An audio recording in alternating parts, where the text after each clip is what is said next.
अस्सलाम वालेकुम guys, I am Jain Dostum और आप लोग देख रहे हैं जैन अकेडमी चैनल। तो आज की इस वीडियो में हम application of molecular orbital theory जो है इसके ऊपर बात करने वाले हैं। तो एप्लीकेशन से मुराद कि एमओटी की मदद से हम क्या क्या कर सकते हैं। तो एमओटी की मदद से हम बॉन्ड ऑर्डर फाइंड आउट कर सकते हैं। कोई भी मॉलिक्यूल है उसका बॉन्ड ऑर्डर हम एमओटी की मदद से फाइंड आउट कर सकते हैं। इसके अलावा वो मॉलिक्यूल जो है वो पैरामैग्नेटिक है या डायमैग्नेटिक है, यानी मैग्नेटिक प्रॉपर्टी या मैग्नेटिक नेचर, ये भी हम क्या कर सकते हैं, फाइंड आउट कर सकते हैं। किसकी मदद से? मॉलिक्यूलर ऑर्बिटल थ्योरी की मदद से। इसके अलावा कोई मॉलिक्यूल है और उसके जो आयन है, मान लो हमारे पास हाइड्रोजन है तो हाइड्रोजन मॉलिक्यूल है। इसके अलावा हाइड्रोजन की H2 के ऊपर पॉजिटिव चार्ज आ चुका है। इसके अलावा हाइड्रोजन मॉलिक्यूल के ऊपर नेगेटिव चार्ज आ चुका है। तो ये दो पॉजिटिव चार्ज और नेगेटिव चार्ज ये हाइड्रोजन मॉलिक्यूल के आयन है। अब इनकी बीच स्टेबिलिटी भी हम क्या कर सकते हैं, मॉलिक्यूलर ऑर्बिटल थ्योरी की मदद से फाइंड आउट कर सकते हैं। यानी हम बता सकते हैं कि इनमें से कौन ज़्यादा स्टेबल है। इसके अलावा यहाँ पे अगर मैं एक और एग्ज़ाम्पल दे दूँ, जैसे मान लो हमारे पास क्या है, हाइड्रोजन है, H2 मॉलिक्यूल है, क्या है, H2 मॉलिक्यूल है। इसके अलावा N2 मॉलिक्यूल है, N2 मॉलिक्यूल। इसके अलावा ऑक्सीजन है।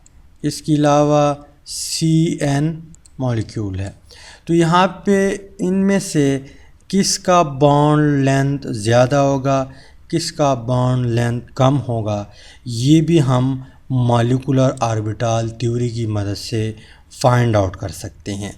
तो ये है इसकी एप्लीकेशन। इसके अलावा यहाँ पे आप लोगों के कोर्स में सिर्फ बॉन्ड ऑर्डर और मैग्नेटिक प्रॉपर्टी ये प्रेजेंट है, और वो भी सिर्फ हाइड्रोजन, हीलियम और ऑक्सीजन मॉलिक्यूल के क्या प्रेजेंट है।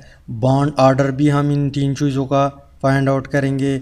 इसके अलावा यहाँ पे ऑक्सीजन का सिर्फ मैग्नेटिक प्रॉपर्टी हम फाइंड आउट करेंगे, और साथ साथ यहाँ पे बुक में एनर्जी डायग्राम भी दिया हुआ है, तो ये भी मैं आप लोगों को समझाऊंगा। यानी आप लोगों के कोर्स में सिर्फ ये चीज़ें हैं, बाकी जो चीज़ें हैं ये स्टेबिलिटी, बॉन्ड लेंथ, ये आप लोगों की कोर्स में नहीं है, पर ये बहुत ज़रूरी है। इसको मैं नेक्स्ट वीडियो में क्या करूँगा, डिस्कस करूँगा। यानी यहाँ पे मान लो आप लोगों को एग्ज़ाम में दे दिया N2 दे दिया। अब इसका एनर्जी डायग्राम बुक में प्रेजेंट नहीं है, पर आप लोगों से इसे पूछ सकता है कि इसका बॉन्ड ऑर्डर मालूम करे। तो शॉर्टकट रास्ता कौन सा होगा जिसकी मदद से हम बॉन्ड ऑर्डर भी मालूम कर सके, मैग्नेटिक प्रॉपर्टी भी मालूम कर सके।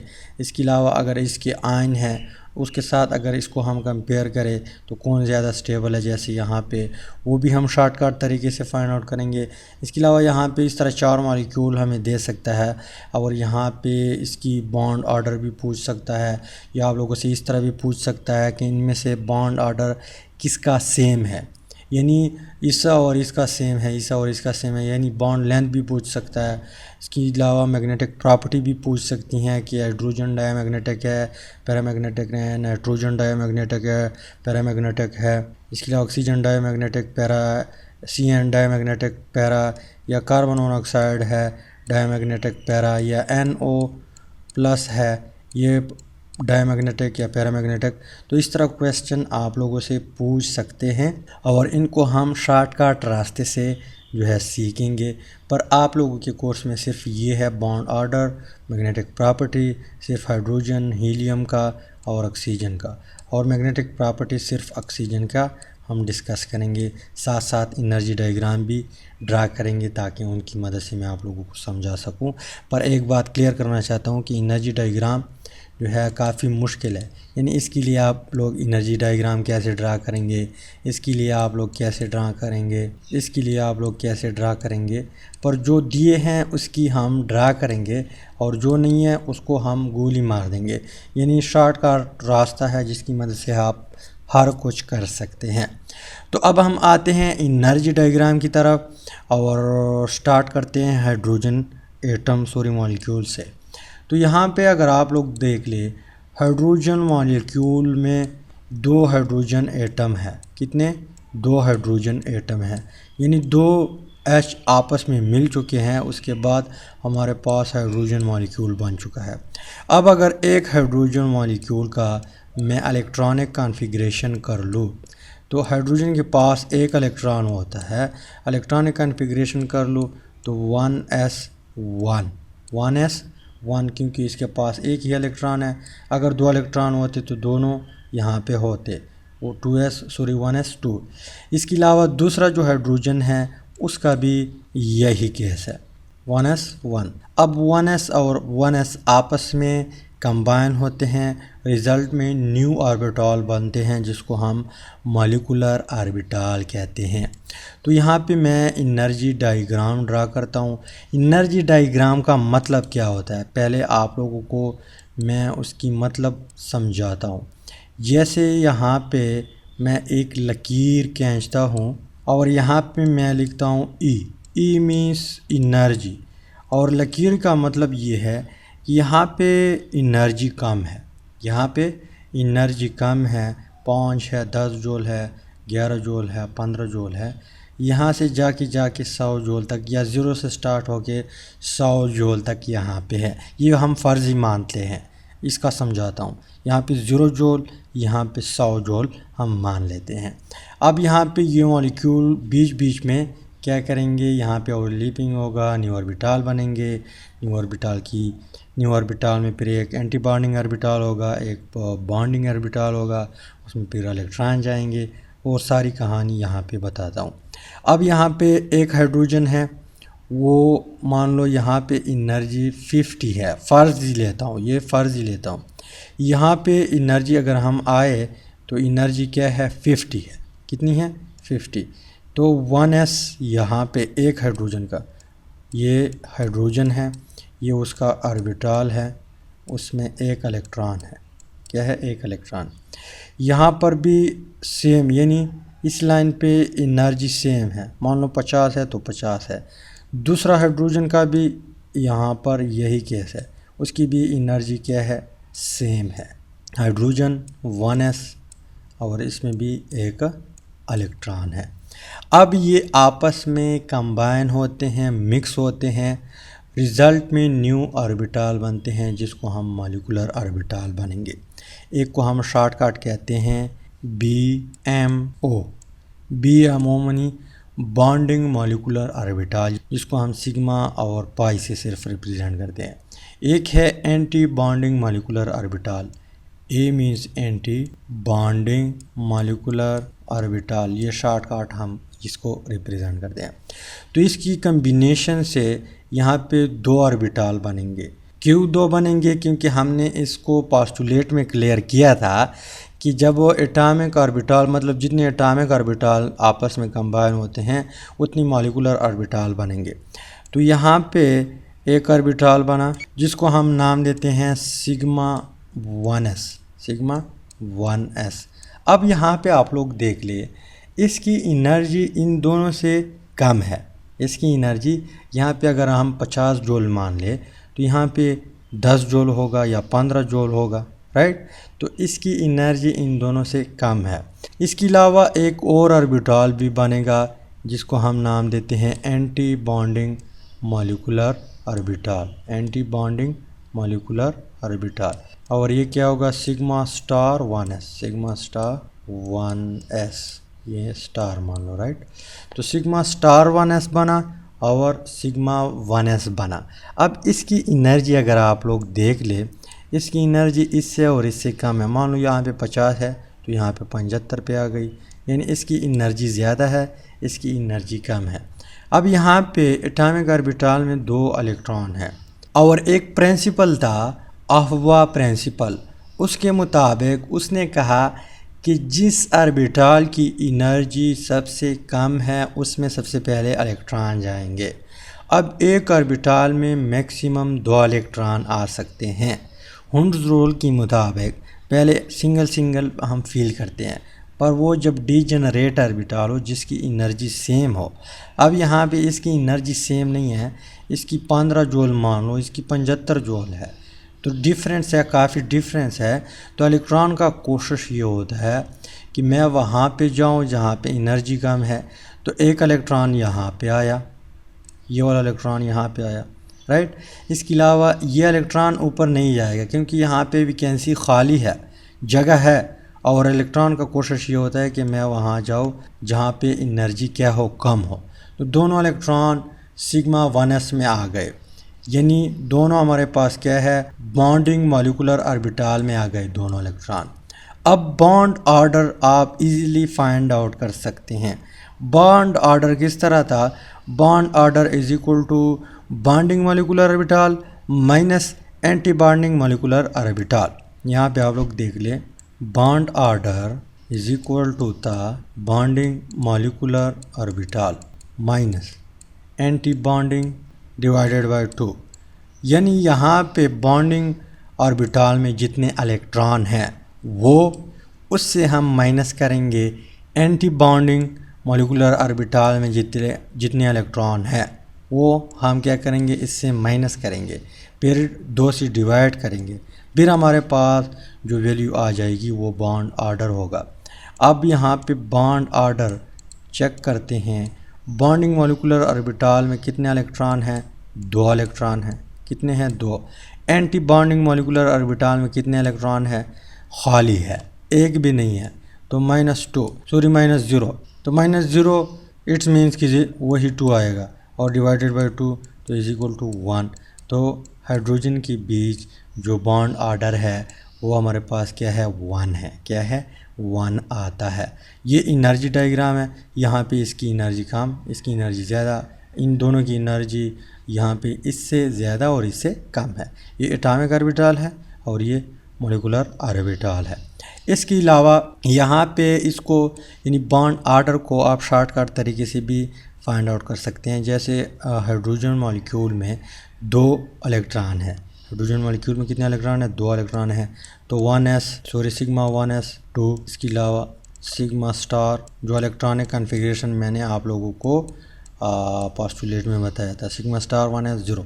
तो यहाँ पे ये बॉन्डिंग मॉलिक्यूलर ऑर्बिटल, ये एंटी बॉन्डिंग मॉलिक्यूलर ऑर्बिटल, इसमें 2 इलेक्ट्रॉन, इसमें 0 इलेक्ट्रॉन, तो बॉन्ड ऑर्डर 2 डिवाइडेड बाई 2, यानी यहाँ पे 0 है तो माइनस करेंगे तो वही 2 आएगा, तो इस तरह वही 1 आता है। ये प्रीवियस वीडियो में भी मैंने किया है। इसके अलावा नेक्स्ट जो आप लोगों के कोर्स में मौजूद है वो है हीलियम। क्या है, हीलियम। तो यहाँ पे अगर हम एक हीलियम का इलेक्ट्रॉनिक कॉन्फ़िगरेशन कर ले, सिर्फ He का इलेक्ट्रॉनिक कॉन्फ़िगरेशन कर ले, He का, तो इसके पास 2 इलेक्ट्रॉन है, कितने इलेक्ट्रॉन है, 2 इलेक्ट्रॉन, तो 1s2 दोनों इलेक्ट्रॉन s में आ गए, इसकी इलेक्ट्रॉनिक कॉन्फ़िगरेशन ख़त्म हो गई। इसके अलावा जो दूसरा हीलियम है इसका भी यही केस है कि 1s2 किस्सा ख़त्म। अब एनर्जी डायग्राम ड्रा करते हैं। तो एनर्जी डायग्राम यहाँ पे मैं छोटा सा ड्रा करता हूँ। ये लाइन हमें ये बताता है कि इस पॉइंट पे इतनी एनर्जी है, इस पॉइंट पे इतनी एनर्जी है, इस पॉइंट पे इतनी एनर्जी है। तो मान लो यहाँ पे 0 से स्टार्ट होकर 100 जूल तक हम जाते हैं, यहाँ पे मान लो 50 जूल है। तो एक ऑर्बिटल यानी 1s किसका, हीलियम का, यहाँ पे है 1s, ये एटॉमिक ऑर्बिटल है। यहाँ पर भी 1s ऑर्बिटल है दूसरे हीलियम का, यहाँ पे इसमें भी एक इलेक्ट्रॉन, इसमें भी एक इलेक्ट्रॉन, राइट। अब ये आपस में कंबाइन होते हैं, मिक्स होते हैं, तो रिज़ल्ट में 2 मॉलिक्यूलर ऑर्बिटल बनेंगे। 2 क्यों बनेंगे, क्योंकि हमने ऑलरेडी पोस्टुलेट में ये बात क्लियर किया है कि जितने एटॉमिक ऑर्बिटल आपस में कंबाइन होते हैं उतने मॉलिक्यूलर ऑर्बिटल बनते हैं, तो यहाँ पे 2 मॉलिक्यूलर ऑर्बिटल बन गए। एक है सिग्मा 1s, एक है सिग्मा स्टार 1s। अब यहाँ पे यहाँ पे दो दो इलेक्ट्रॉन है, सॉरी ये हाइड्रोजन नहीं है, ये हीलियम है, इसके पास दो दो इलेक्ट्रॉन है। टोटल इलेक्ट्रॉन कितने हैं? 4 है। इलेक्ट्रॉन का कोशिश ये होता है कि मैं उन ऑर्बिटल के पास जाऊँ जहाँ पे एनर्जी कम है। तो एक इलेक्ट्रॉन यहाँ पे आया, टोटल 4 इलेक्ट्रॉन है। इसके अलावा दूसरे इलेक्ट्रॉन ने भी यहाँ पे वैकेंसी खाली देखी, तो दूसरा इलेक्ट्रॉन भी यहाँ पे आया, राइट। अब वैकेंसी फुल हो गई तो मजबूरन ये 2 इलेक्ट्रॉन क्या करेंगे? एंटी बॉन्डिंग मॉलिक्यूलर ऑर्बिटल में जाएंगे, एंटी बॉन्डिंग मॉलिक्यूलर ऑर्बिटल में जाएंगे। तो 2 इलेक्ट्रॉन यहाँ पे आ गए। अब बॉन्ड ऑर्डर, यहाँ पे ये बॉन्डिंग मॉलिक्यूलर ऑर्बिटल है, ये एंटी बॉन्डिंग मॉलिक्यूलर ऑर्बिटल है। तो बॉन्ड ऑर्डर हमें मालूम है कि bond order is equal to वो इलेक्ट्रॉन जो बॉन्डिंग मॉलिक्यूलर ऑर्बिटल में है, कितने हैं? 2।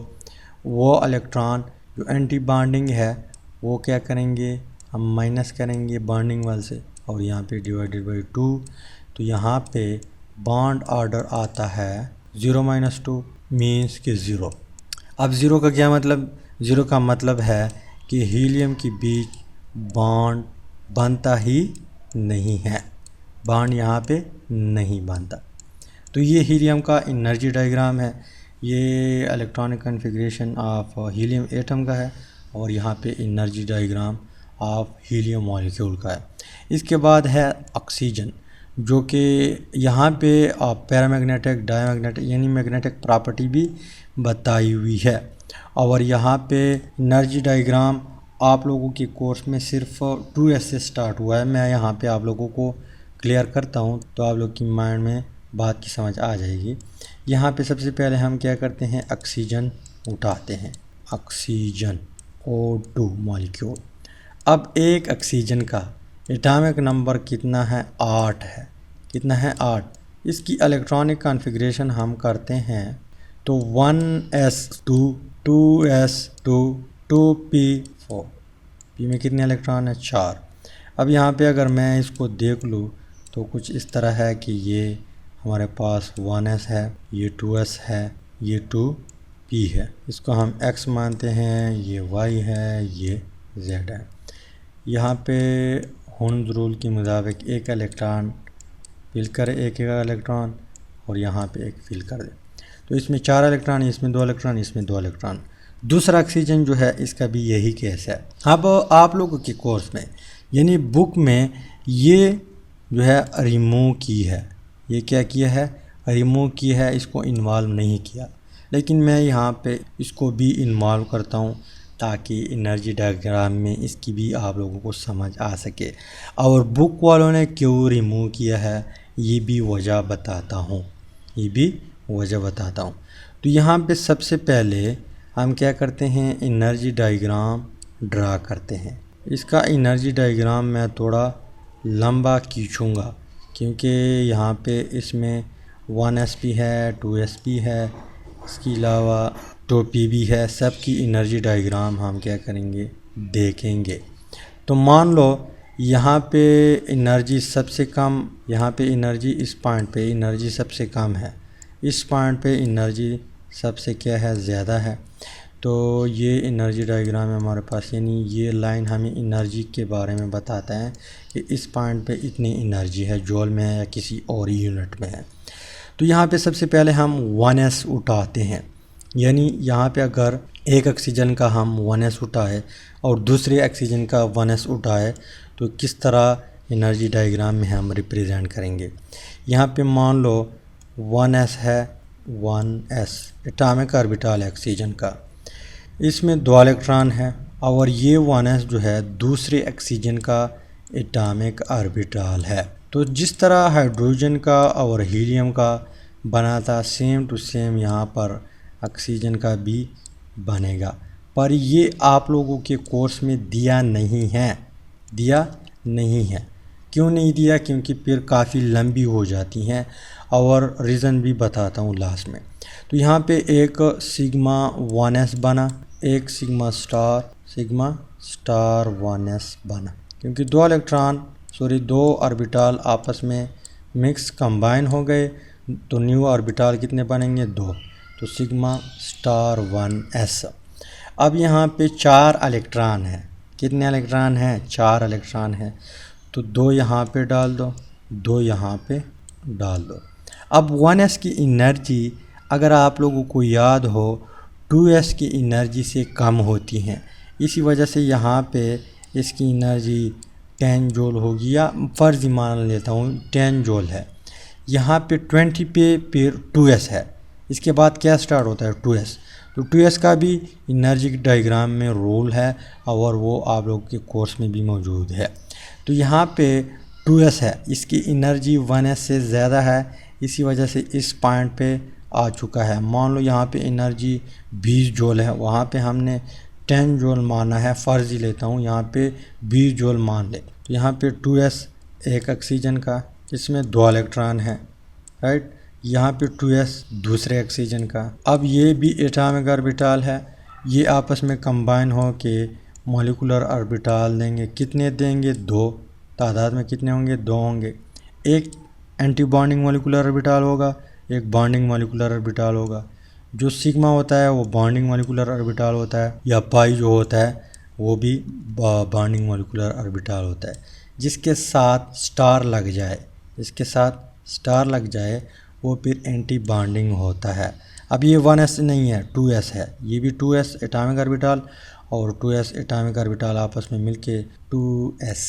अब यहाँ पर भी 4 इलेक्ट्रॉन है, तो 2 इसमें डाल दे, 2 इसमें डाल दे, राइट। इसके बाद p की एनर्जी फिर 2s से भी ज़्यादा होती हैं, इसी वजह से हम p क्या करेंगे यहाँ पे डिस्कस करेंगे। p की एनर्जी 2s से भी ज़्यादा है, तो p सबसे ऊपर होगा, टॉप पे होगा, क्योंकि टॉप की एनर्जी सबसे ज़्यादा है।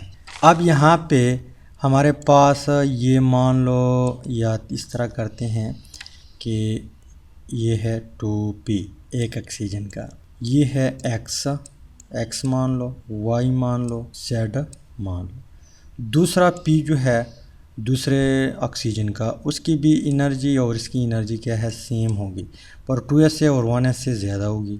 तो यहाँ पे इसको x मान लो, क्या मान लो? x मान लो, इसको y मान लो, इसको z मान लो। p में कितने इलेक्ट्रॉन है? 4 इलेक्ट्रॉन है। एक इसमें है, एक इसमें है, 2 x में है, 2 यहाँ पे दूसरे ऑक्सीजन के x में है, एक y में है और एक z में है। अब यहाँ पे 3 एटॉमिक ऑर्बिटल और 3 एटॉमिक ऑर्बिटल आपस में मिक्स होते हैं, रिज़ल्ट में हमारे पास 6 मॉलिक्यूलर ऑर्बिटल बनेंगे। कितने बनेंगे? 6 मॉलिक्यूलर ऑर्बिटल। एक बनेगा इलेक्ट्रॉनिक कॉन्फ़िगरेशन में या एनर्जी डायग्राम में, मैंने आप लोगों को बताया था, अगर आप लोगों को याद हो। या इस तरह करते हैं, थोड़ा सा खींचते हैं यहाँ पे एक बना सिग्मा 2px, सिग्मा 2px, और एक सिग्मा 2px यहाँ पे ऊपर बनेगा। अब मैं क्या करता हूँ, इसको रेस करता हूँ ताकि हमारे लिए थोड़ा जगह बन जाए, क्योंकि इसका एनर्जी डायग्राम काफ़ी बड़ा है। इसके अलावा यहाँ पे y है, y और दूसरा y जो है, इन दोनों की एनर्जी क्या है? सेम है। इन तीनों की एनर्जी सेम है, पर मॉलिक्यूलर ऑर्बिटल जब बनेंगे सिग्मा 2px जो है इसकी एनर्जी कम है। क्या है? इसकी एनर्जी कम है, किस चीज़ से?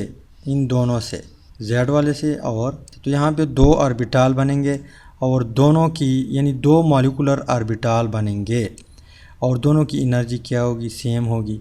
एक होगा पाई 2px, सॉरी 2py, एक होगा ये वाला पाई 2pz। ऊपर भी यहाँ पे सिग्मा स्टार बनेगा, यानी ऊपर यहाँ पे इन दोनों की कम्बिनेशन से, सॉरी यहाँ पे इन दोनों की कम्बिनेशन से, इनकी और इनकी कम्बिनेशन से एक तो नीचे बना हुआ है जो बॉन्डिंग मॉलिक्यूलर ऑर्बिटल है, एक ऊपर बनेगा जो एंटी बॉन्डिंग होगा, स्टार वाला होगा, स्टार 2px।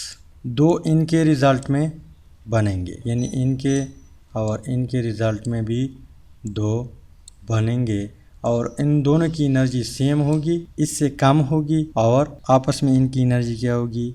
सेम होगी, क्या होगी, सेम होगी। तो 2 मॉलिक्यूलर ऑर्बिटल यहाँ पे बने, एक है pi star 2px sorry 2py, एक है पाई स्टार 2pz। अब यहाँ पे इलेक्ट्रॉन डालना स्टार्ट कर दे। यहाँ पे टोटल इलेक्ट्रॉन कितने हैं, 4, यहाँ पर भी 4 है, टोटल 8 इलेक्ट्रॉन आ गए। ऑर्बिटल कितने हैं, 3 और 3 6, एक एक में 2 2 आ सकते हैं। तो पहले यहाँ पे उस ऑर्बिटल में इन इलेक्ट्रॉन डाल दी जिसकी एनर्जी इनमें से सबसे कम होगी। तो यहाँ पे सिग्मा 2px की एनर्जी सबसे कम है इनमें से, तो 2 इलेक्ट्रॉन यहाँ पे डाल दे। टोटल 8 इलेक्ट्रॉन है, 2 ख़त्म हो गए। फिर यहाँ पे इसकी एनर्जी इससे ज़्यादा है पर इनसे क्या है, कम है, तो 2 इलेक्ट्रॉन इसमें डाल दे, 2 इलेक्ट्रॉन इसमें डाल दे, टोटल रह गए 2 इलेक्ट्रॉन। अब इसकी एनर्जी इससे कम है, इसकी एनर्जी इससे कम है, तो यहाँ पे आपस में इसकी एनर्जी क्या है, बराबर है। अगर बराबर है तो यहाँ पे हॉर्न्स रूल जो है उसको आप लोग लगा सकते हैं। हॉर्न्स रूल क्या कहता है कि अगर एनर्जी सेम है, एनर्जी सेम है तो पहले एक एक इलेक्ट्रॉन डाल दे, पहले एक एक इलेक्ट्रॉन हम फिल करेंगे। तो एक इलेक्ट्रॉन इसमें आया, एक इलेक्ट्रॉन इसमें आया, एक इलेक्ट्रॉन इसमें आया। तो यहाँ पे ये है एनर्जी डायग्राम। इसके बाद बॉन्ड ऑर्डर हम मालूम करते हैं। बॉन्ड ऑर्डर कैसे मालूम करेंगे कि 2 इलेक्ट्रॉन यहाँ पे बॉन्ड ऑर्डर हम क्या करते हैं, मालूम करते हैं बॉन्ड ऑर्डर। अब बॉन्डिंग ऑर्डर में 2 इलेक्ट्रॉन, एंटी बॉन्डिंग में 2 इलेक्ट्रॉन, तो 2 - 2, 2 - 2 is equal to 0, 2 - 2 is equal to 0, 0 आता है। बॉन्ड ऑर्डर भी 0 आएगा जब 2 से डिवाइड करेंगे।